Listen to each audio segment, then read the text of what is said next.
সরকার কি চাইছে? পশ্চিমবঙ্গের অঙ্গনওয়াড়ি কর্মী ও সহায়িকাদের সংগঠন West Bengal anganwadi workers and helpers ইউনিয়নের সম্পাদিকা মাধবী পণ্ডিত এমনই প্রশ্ন কেন তুললেন? তবে শুধুমাত্র এমন প্রশ্ন নয়, একই সঙ্গে তিনি জানিয়েছেন মোবাইল ফোন তাদের জন্য কেন প্রয়োজন। এই মোবাইল ফোনের জন্য 10,000 টাকা দেওয়ার কথা সম্প্রতি বলেছেন মুখ্যমন্ত্রী। তবে এই 10,000 টাকায় কি তাদের কাজের জন্য উপযুক্ত মোবাইল ফোন হবে?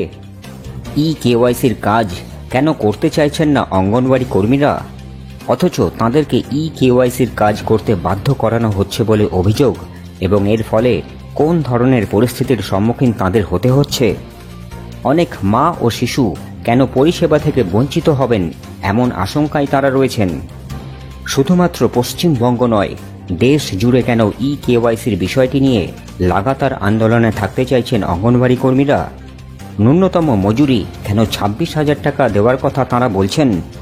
কেন্দ্রীয় সরকারের শ্রমিক বিরোধী নীতি ও পদক্ষেপের বিরুদ্ধে শ্রমিক সংগঠন AIUTUCর সর্বভারতীয় কমিটির আহ্বানে গত 4 সেপ্টেম্বর দিল্লির যন্তর মন্তরে শ্রমিক কর্মচারীদের দিল্লি অভিযানের কর্মসূচি নেওয়া হয়েছিল। এই কর্মসূচি থেকে ফেরার পথে গত 7 September West Bengal anganwadi workers and helpers ইউনিয়নের সম্পাদিকা মাধবী পণ্ডিত আর কি বললেন দেখুন, শুনুন।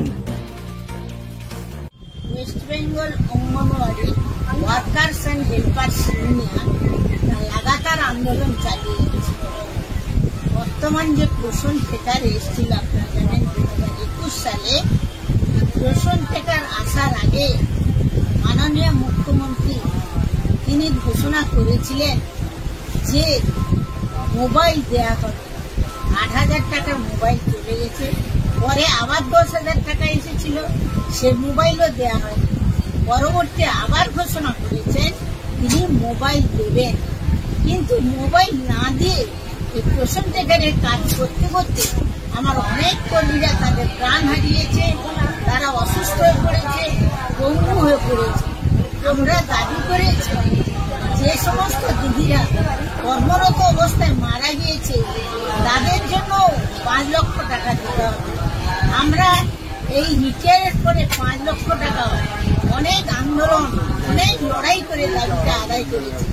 সাথে সাথে আমরা এটাও চাই যে অঙ্গনওয়াড়ি কর্মীরা কর্মরত অবস্থায় মারা যায় তাদেরও 5 লক্ষ টাকা দেওয়া। এছাড়াও আপনারা নিশ্চয়ই শুনেছেন যে 2025-এ পোষণ ফেটার আসার পর কেন্দ্রীয় সরকার কেওয়াইসি নামে একটি অ্যাপস এনেছে।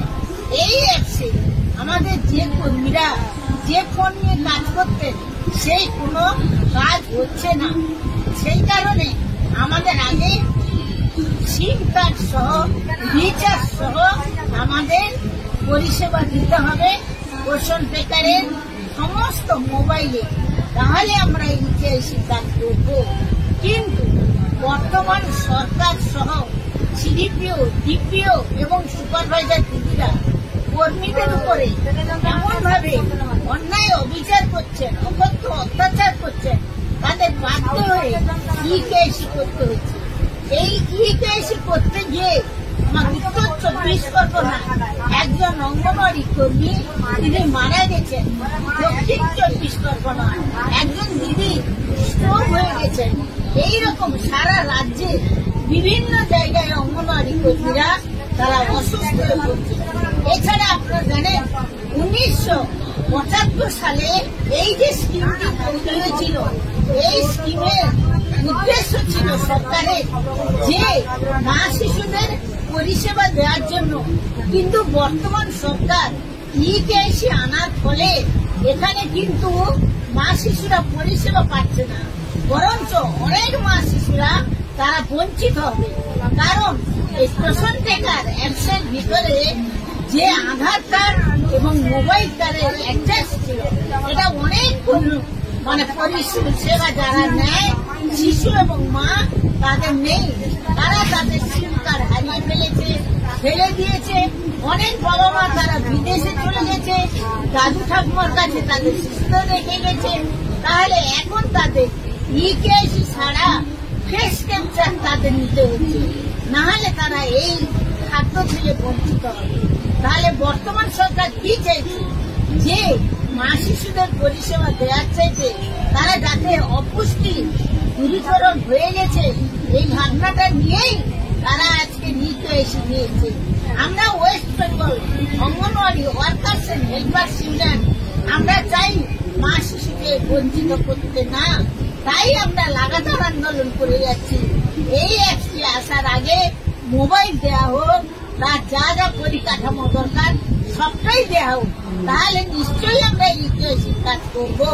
মা শিশুরা যাতে না বঞ্চিত হয়। আপনারা জানেন এই 10,000 টাকার যে মোবাইল ঘোষণা করেছে বর্তমান মাননীয় মুখ্যমন্ত্রী, এই 10,000 টাকা মোবাইলে কোনো কাজ হবে না। তাই আমরা West Bengal anganwadi workers and helpers union 15 জুলাই বৃহত্তর আন্দোলন করেছিলাম। এই আন্দোলনে মাননীয় সচিবাচার মহাশয়, ডাইরেক্টর মহাশয়া ওনারা আমাদের সঙ্গে কথা বলেছিলেন। ওনারা বলেছিলেন ইতিহাসিক কাজ আস্তে আস্তে ধীর গতিতে করুন, ফেস ক্যাপচার করতে হবে না। কিন্তু আমরা প্রত্যেকটি প্রজেক্টের অঙ্গনওয়াড়ি কর্মীদের কাছ থেকে আমরা জানছি এবং দেখছি এবং আমরা নিজেরাই উপলব্ধি করতে পারছি যে এখানে প্রচন্ড ভাবে কাজ করিয়ে নেওয়ার জন্য চাপ সৃষ্টি হচ্ছে, নাহলে খাওয়ার বন্ধ করে দেবে মা শিশুকে। দিল্লি থেকে ফেরার পথে গত 7ই September West Bengal anganwadi workers and helpers ইউনিয়নের সম্পাদিকা আর কি বললেন?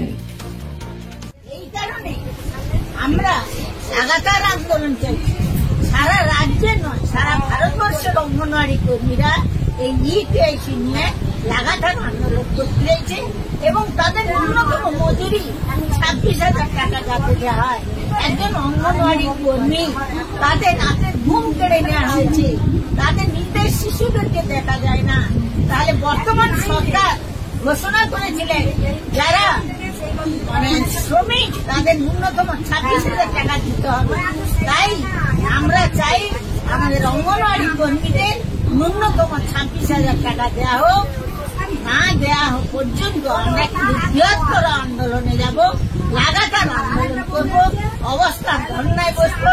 তাই আমরা এই সরকারের কাছে দাবি রেখেছি অবিলম্বে আমাদের অনারিয়া বৃদ্ধি করতে হবে, ইকেআইসির জন্য তার পরিকাঠামো সমস্ত কিছু ব্যবস্থা নিতে হবে, নাহলে আমরা বৃহত্তর আন্দোলনে যাব। West Bengal anganwadi workers and helpers